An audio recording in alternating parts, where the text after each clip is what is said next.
خداوند سب لوگوں کے سامنے کوہ سینا پر اترے گا۔ آج کی ہماری پہلی تلاوت خروج کی کتاب 19واں باب، پہلی سے دوسری، 9ویں سے 11ویں اور 16ویں سے 20ویں آیت مقدسہ۔ ان دنوں میں ملک مصر سے باہر نکلنے کے تیسرے مہینے کے پہلے دن بنی اسرائیل بیابان سینا میں آئے۔ وہ رفیدیم سے روانہ ہو کر بیابان سینا میں آئے اور بیابان میں اتر پڑے۔ وہاں اسرائیل نے پہاڑ کے سامنے خیمے لگائے۔ تو خداوند نے موسیٰ سے کہا، دیکھ میں تیرے پاس بادل کی تاریکی میں آؤں گا، تاکہ لوگ مجھ کو تیرے ساتھ باتیں کرتے ہوئے سنیں اور ہمیشہ کے لیے تیرا اعتبار کریں۔ اور موسیٰ نے لوگوں کی بات کی خداوند کو خبر دی۔ اور خداوند نے موسیٰ سے فرمایا، لوگوں کے پاس جا اور آج اور کل ان کو پاک کر، اور وہ اپنے کپڑے دھوئیں، اور تیسرے دن تیار رہیں، کیونکہ تیسرے دن سب لوگوں کے سامنے خداوند کوہ سینا پر اترے گا۔ اور یوں ہوا کہ تیسرے دن صبح کے وقت گرجیں ہوئیں اور بجلیاں چمکیں اور سیاہ بادل پہاڑ پر آیا، اور ساتھ ہی کرنائی کی آواز بہت بلند ہوئی، تو سب لوگ خیمہ گاہ میں کانپ اٹھے۔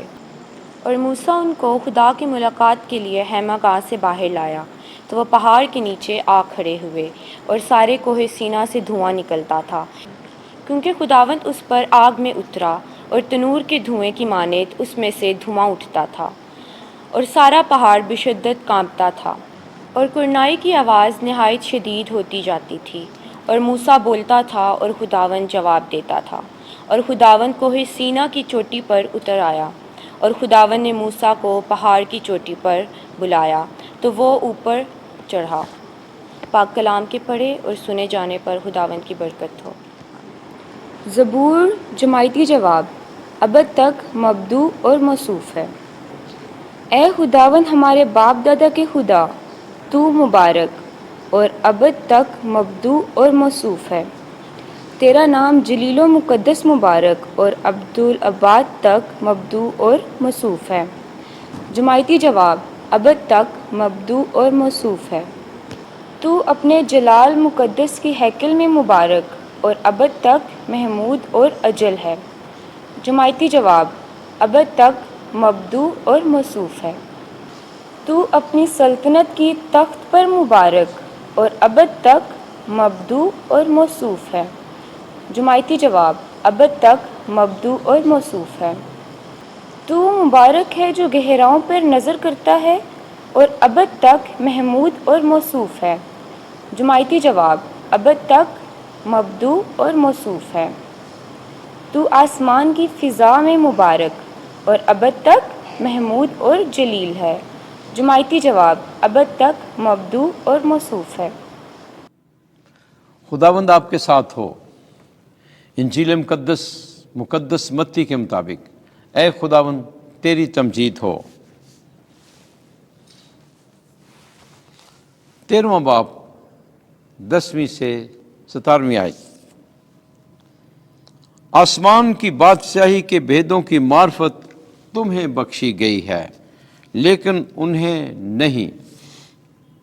ایک دن شاگردوں نے پاس آ کر یسوع سے کہا، تو ان سے تمثیلوں میں کیوں کلام کرتا ہے؟ اس نے جواب میں ان سے کہا کہ آسمان کی بادشاہی کے بھیدوں کی معرفت تمہیں بخشی گئی ہے، لیکن انہیں نہیں بخشی گئی، کیونکہ جس کے پاس ہے اسے دیا جائے گا اور اس کے پاس افراط سے ہوگا، مگر جس کے پاس نہیں ہے اس سے وہ بھی لے لیا جائے گا جو اس کے پاس ہے۔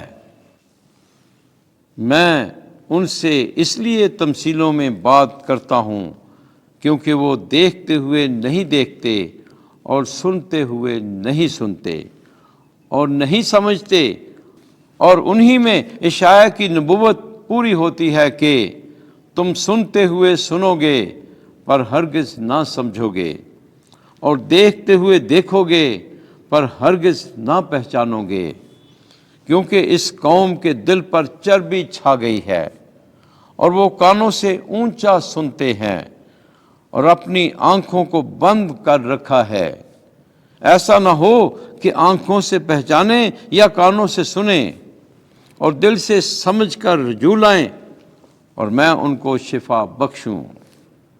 لیکن مبارک ہیں تمہاری آنکھیں اس لیے کہ وہ دیکھتی ہیں، اور مبارک ہیں تمہارے کان اس لیے کہ وہ سنتے ہیں، کیونکہ میں تم سے سچ کہتا ہوں کہ بہت سے نبی اور راست باز آرزو مند تھے کہ جو تم دیکھتے ہو دیکھیں پر نہ دیکھا، جو تم سنتے ہو سنیں پر نہ سنا۔